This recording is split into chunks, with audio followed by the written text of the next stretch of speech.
Alright, so I decided to talk about Cuba's history just because it's a country that is so close to us, and with so many recent events, it's very interesting. Alright, so in 1953, the US actually imposed a weapons embargo on Cuba due to their relations with Russia at the time. It's all government related, obviously, with Cuba being a communist nation.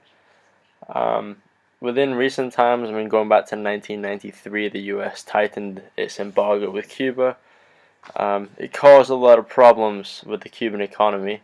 It started to deteriorate, which meant that in 1994, Cuba signed an agreement with the US saying that the US will allow 20,000 Cubans a year, and Cuba cannot control the refugees.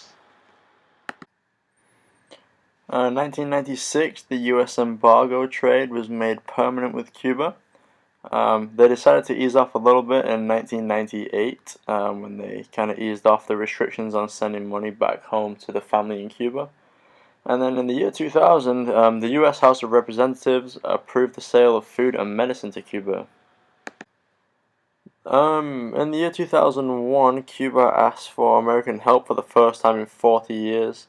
After it took a beating from Hurricane Matthew, they just requested help as far as foods to help with the population.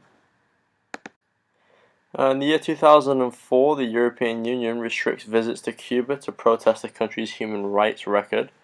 The US then sanctioned Cuba-US family visits, followed by President Castro placing a ban on all transactions that were purchased in US dollars. He then imposed a 10% tax on the dollar-peso conversion rate.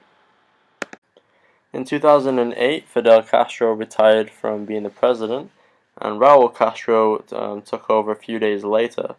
Plans are then announced to get rid of salary equality. Meanwhile, the European Union lifted its sanction on Cuba that it made in 2003.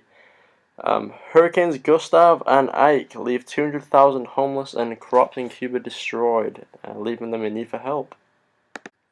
The United States lifted the Bush administration ban to visit Havana and send money back.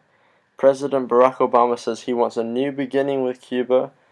Cuba signs an agreement with Russia to allow oil exportation into Cuban waters in the Gulf of Mexico. More recently, in 2015, 2016, President Obama meets with Cuban officials to talk about lifting the ban with Cuba. Of course, one of the biggest talking points is cigars. JetBlue actually does flights every other day now to Cuba, just for tourists. Probably the biggest event in recent history was that Fidel Castro, the longtime leader of Cuba that many saw as an awful dictator and others admired as a hero, he passed away.